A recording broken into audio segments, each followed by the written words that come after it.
On Facebook, everybody. Okay. You both on there? Yes. Looking good? Legal counsel is set. We don't have as much as we need of Michael. Move this out of the way.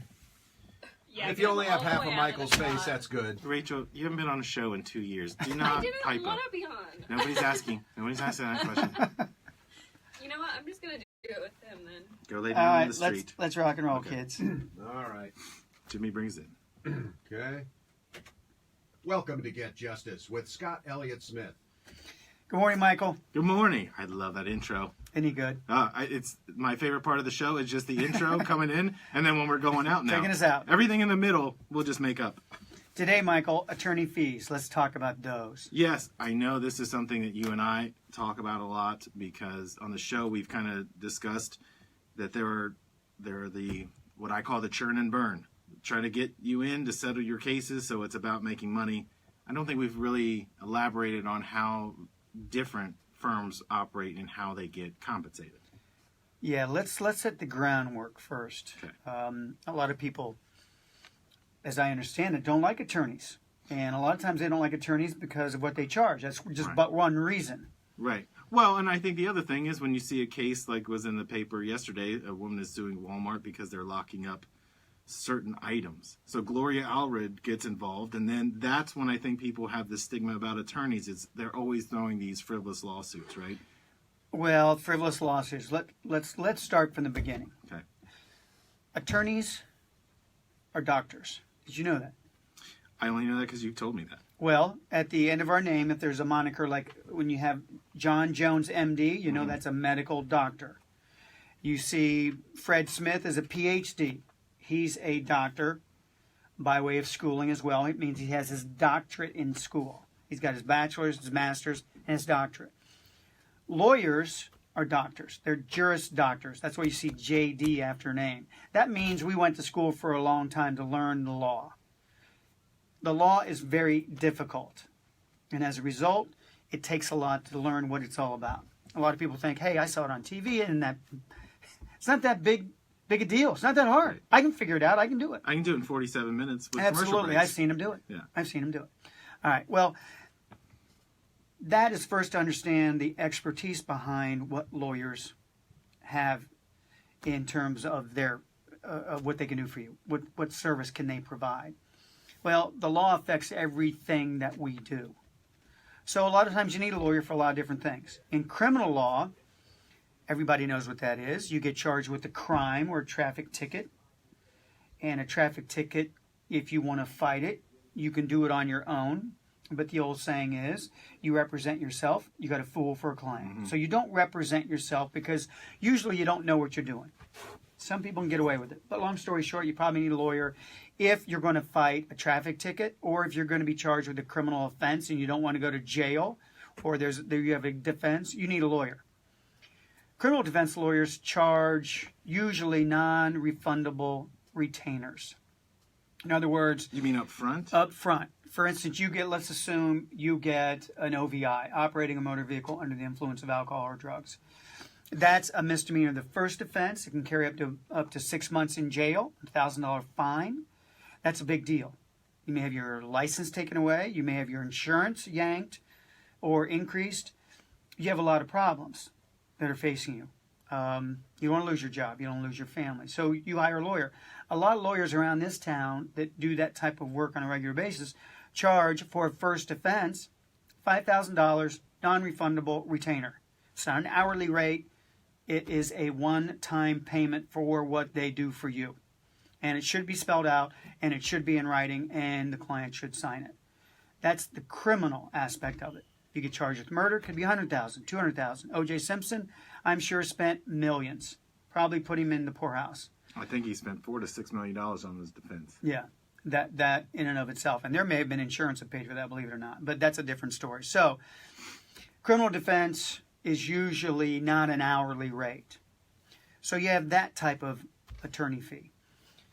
Michael, one thing people, I think, fail to understand is what is it that attorneys do? Well, they advise you. They tell you what your rights are, what consequences you may have depending on the facts that you present.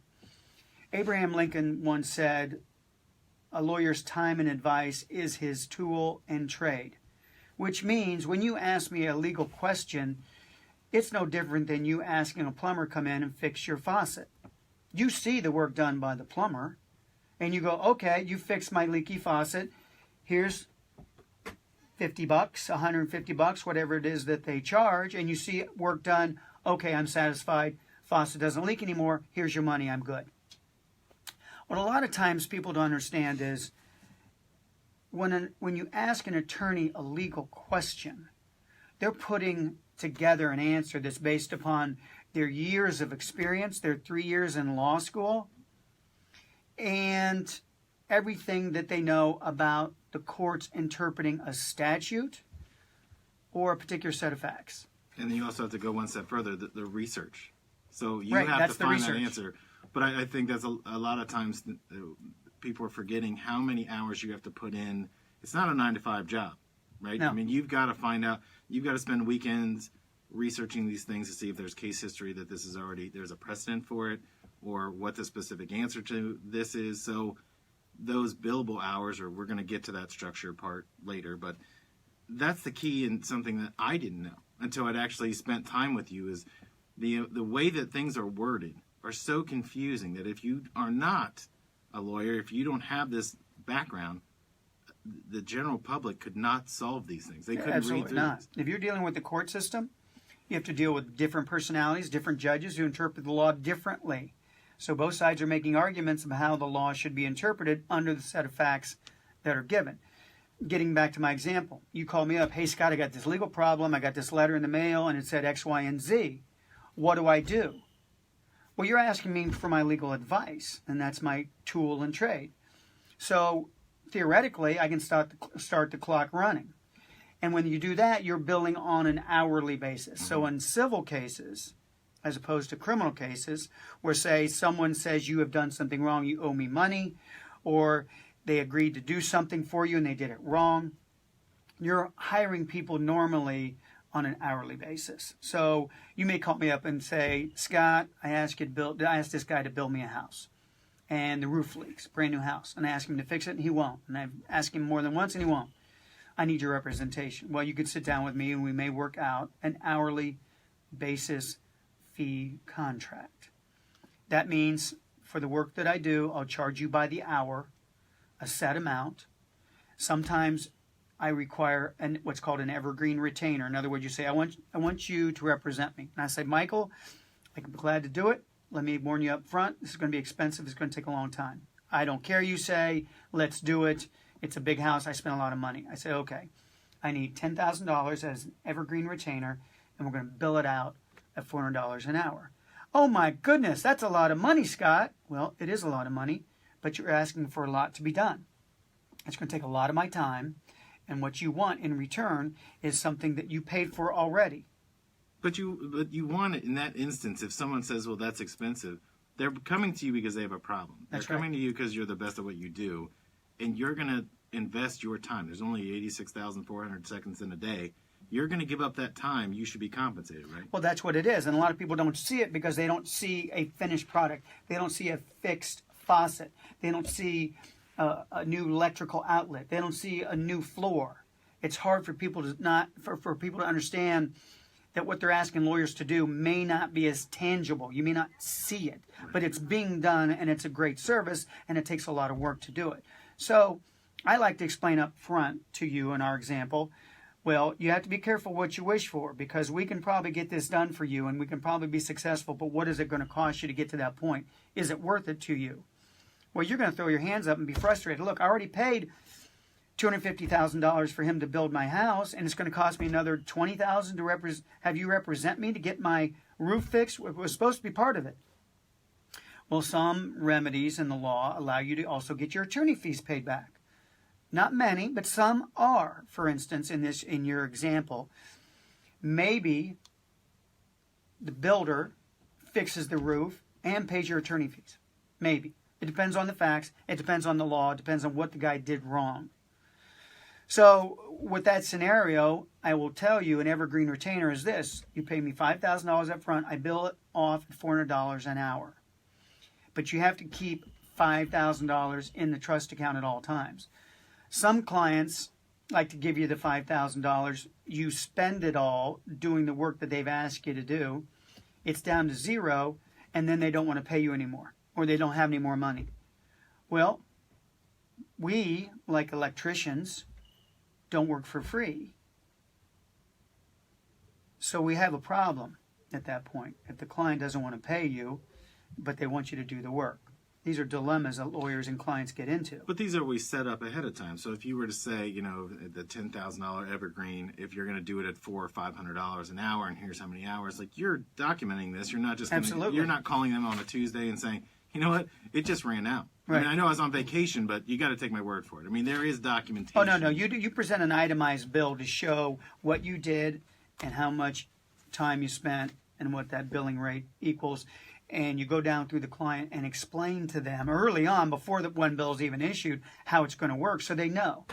So there's no sticker shock, right. Like after the fact, like, holy mackerel, what happened? What'd you do for $5,000? Or what'd you do for $10,000? Well, you've said that before. You have to set expectations, and whether you're going to trial or whether you're getting this retainer, you have to let a client know what the expectations are up front. Right. So, because I know you've taken calls from people that we know that have been in accidents, and you said, I'm not your lawyer, but here's what I would do, because you did tell them up front, like, they didn't retain you. You're giving them advice because they're friends of ours who've gotten into an issue.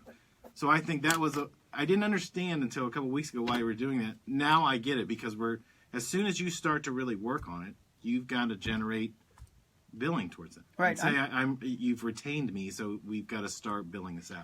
I'm spending my time. I take my time to help people, and I get paid for very little of it. And a lot of people out there are going to say, oh, attorney fees, they charge too much, it's not worth it, blah, blah, blah. Well, until you understand the basics of what it is that we do and how much it took us to get to the point where we can give you good advice, of course you don't understand. So that's one way of billing, hourly. Now let's get to the billing that I do. I represent people who have been injured from cars, truck collisions, premise liabilities, where you get hurt on someone's property. If you have a case, I agree to take those cases on a percentage of what I can recover. And people go, well, that's you're taking a lot. Okay, well, let's look at it. Your options. You're in a car collision. Someone runs into the back of you and breaks your neck. You're paralyzed from the neck down. What they did was wrong. They owe you compensation to make you whole monetarily, because our system is only based on money.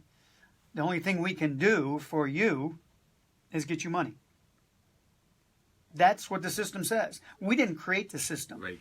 We didn't make the system up. So you hear people money grubbing lawyers. Well, guess what? Our system only allows to get money in most instances on a civil case when you're hurt, in our example, as opposed to an eye for an eye. I mean, we consider ourselves civilized, and under this civilized system, what we have determined, or our founding fathers have determined, is that recovery is best served monetarily.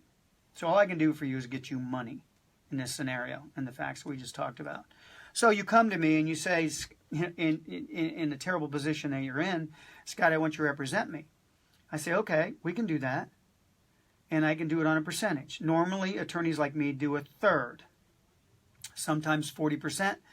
Sometimes attorneys agree to do it at less than a third. Can I ask you this? Is there a cap? I didn't. In the research I was looking at, I didn't see that there was so much a cap, but that 30 to 40% seemed to be a standard number. It's not one of those things where, I'm just saying this for the person that's listening, it's not like you could take 60% unless otherwise agreed to, right? Right, exactly. The industry standard is a third in personal injury cases. Can it be negotiated? Sure it can. I've negotiated them down. I've negotiated them a little bit up, depending on how much money I'm going to spend. We're going to get to that in a second, too. But a third is about the industry standard. It's just about the industry standard. Now, the one thing that we do, like if you come to me and say, oh, I don't want to pay you a percentage, Scott. I say, okay, that's fine. We can do it by the hour. It was nice to meet you. No. What we say is, we can do it by the hour. I'll charge you by the hour. I charge $400 an hour. And I'm low. A lot of the firms downtown are $600, $800, $1,000 an hour, if you can believe that. They do. Well, in researching it, I saw that and I thought, I can't believe I should have been a lawyer. Oh, in New York City, they're even higher. So this is a pretty good rate. My rate is really good for 35 years of practice with my success rate. So long story short, I say to you, okay, you don't want to pay percentage. That's fine, Michael. I can still help you. But I can charge you by the hour, $400 an hour. And you're going to say, well, okay, I'd rather do that, but I don't have $400 an hour to do this. Percentages by way of a contingency fee to people that are injured are the best route to go. Because most people can't afford $400 an hour when you're going to spend 100, 200, 400, 800 hours in a case. And these cases get very time consuming. So when you have a choice, you can do it by the hour. And if people out there don't like the percentage, that's fine. But the percentage helps you if you don't have the money. Now, I give that option. If you want to pay me by the hour, that's fine. You want to pay me by the percentage, that's fine too. Choose. Let me know or what the you want to do. retainer. No, don't. Or Not you skip in personal injury civil case. cases. Not in personal injury cases. It's an hourly or a percentage. Yeah, I guess you wouldn't have an evergreen retainer just in case I get in an accident. Yeah, that wouldn't happen. And most people, in fact, I've had only one or two clients in 35 years that have been willing to pay me hourly on a personal injury case. Well, we need to take a break right here because I want to get into spending, but I don't want to take a break in the middle of that conversation. You are listening to Get Justice with Scott Elliot Smith, and we'll be right back. So I want to talk about how you, like in the case of how you're putting your own money in. I don't think people We're going there understand. next. Let's just go back on the air right now. Yeah. Yeah, let's just do it. All right, Jimmy, bring us back. All right. You're listening to Get Justice with Scott Elliot Smith. Michael, before the break, we were talking about attorney fees on Right. personal injury cases. So what goes into this? And someone might say, well, a third sounds like a lot, or 40% sounds like a lot. Some firms will try to discount you at 25%, and everybody thinks, oh, that's a great deal. Well, remember, you get what you pay for. And if there's a firm out there offering 25%, you have to have your ears perk up and wonder what add-ons there may be. Because some firms go, I'll do it at 25%. And then when you get the case settled and it's resolved and you distribute the funds, you see they charge you for X, Y, and Z that you never thought you were going to be charged for. And all of a sudden, when you do the math, that's right back up to a third. So be very careful on people who say, we'll do it for 25%. Now, in my instance, it's almost always a third, but it sometimes goes to 40%, and here's why. When you come to me in the example that we gave you, it's a big case. You've been hurt catastrophically. So, And you're not paying the hourly portion. You're not paying hourly. Because if you didn't hear before the break, we were talking about the hourly versus the percentage. Just to yeah, reset. what we're talking about is attorney fees here, and on personal injury cases, it's usually industry standard of a third, give or take. Now, it may go up because of this. You hire me, I've got to hire an expert. Maybe I need an accident reconstructionist. Maybe I need a biomechanical engineer. Maybe I need a medical physician that's different than your treating doctors. Maybe I need a life care planner. Maybe I need a vocational rehabilitation expert. Now, we can go into all of those experts later and what they mean, but the point of the story is this. Each one of those experts demands money, sometimes a lot of money. Well, the client, normally in your instance, would say, look, Scott, I'm paying you a percentage. I don't have money to pay for an expert, so I've got to advance that money. A lot of times I have cases that I've advanced in behalf of clients for costs associated with processing and prosecuting that case of over $100,000. Well, that's a risk for me, isn't it? You're putting skin in the game. That's the key that people have to understand is the percentage looks really high, except for the fact that you're putting in the money that no one else is. So you're taking the same risk as the person that's hired you. You're taking more of the risk. I'm taking risk. So I have to make sure that I can represent you, and I think that we can succeed. Otherwise, I've made a bad business judgment. So if we lose your case, for whatever reason we lose it, which I don't lose much, but if we did lose it, That's key. We need to get that out. I got $100,000 in the case, and I go, Michael, the contract says, regardless of what happens in this case, you got to reimburse me for the cost. And you're going to say, sorry, Scott, I don't have $100,000. Well, what that really means is I'm out $100,000. Well, look, this isn't my case, but I agreed to take it and I advanced some costs on your behalf. So I am risking, as you just said, the outcome too. So I want you to be successful. I want you to recover. There is incentive when you do percentages. I have an incentive to get as much as I can for you to maximize your recovery because it's better for me on the fee. But we also then have to look at the other side that people don't see. What happens if we lose? What happens if something changes? What happens if there's no insurance on the person that hits you, and we determine we've already spent a lot of money on experts to reconstruct the accident, to prove it was their fault because they're claiming it wasn't. Now we don't have any insurance. We don't have enough insurance. Now we have a lot of costs involved. Who's going to eat those? You're stressing me out because I'm starting to think, in this case, I would have fronted all that money Yeah. and then been out. Yeah. So that helps, I hope, people understand why percentages are good on personal injury cases and why they vary. Again, if someone's telling you they can do this on 25%, beware.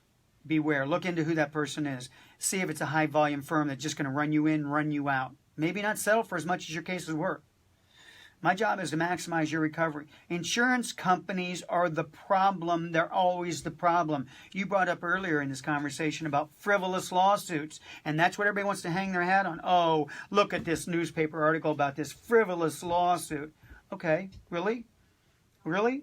Well, frivolous lawsuits is a phrase brought on by the insurance companies. They want everybody to say it, march lockstep saying these lawsuits are frivolous. So the media latches onto it, and the only thing they put in the newspaper are cases that look like they're just ridiculous, and some of them are, and they are frivolous. They are absolutely frivolous, and they have no place in our system, and they should be thrown out, and the attorneys who brought them should be punished. Okay? But Very, very rare, but they do happen. That's the part that drives me nuts, is you and I will talk about cases that are affecting everyday people, and then it's always some lawsuit that you're like, they're going to sue them for $7 million, and Right. they've got a case. Right. That's not really what that is. That's grandstanding to hope that a big corporation will write you a check to make this go away. Okay, that doesn't work. Big corporations don't just roll over because you filed a lawsuit and said, hey, here's some money. They don't do that. Insurance companies don't do that.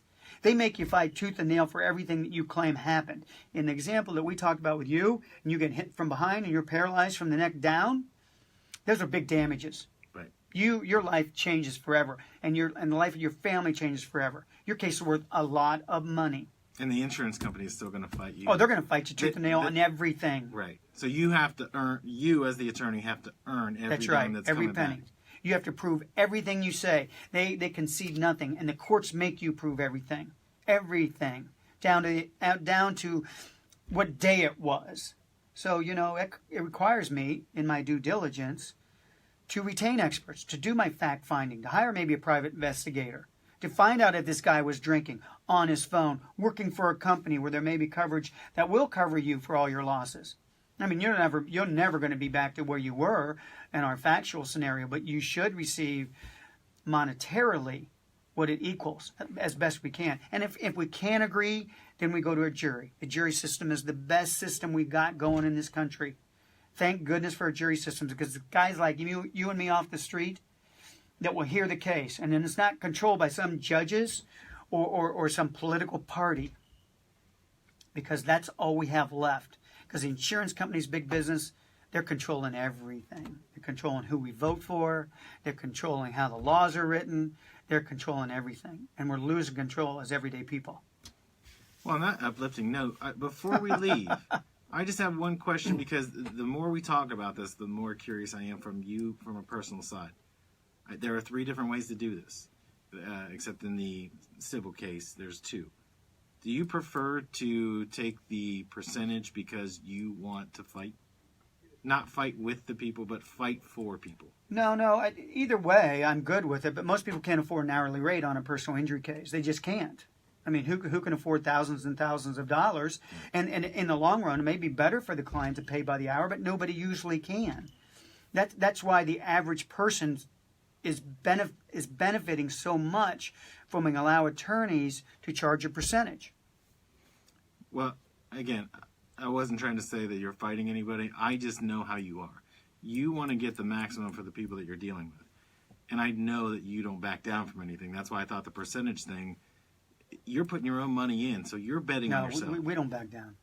We don't do that. Yeah, I know. Did you hear how intense that was, by the way? We don't back down. Yeah, I'm used to that off the air. I think that's going to be it for fees this week. Jimmy, can you take us out for the week? Thank you for listening to Get Justice with Scott Elliot Smith.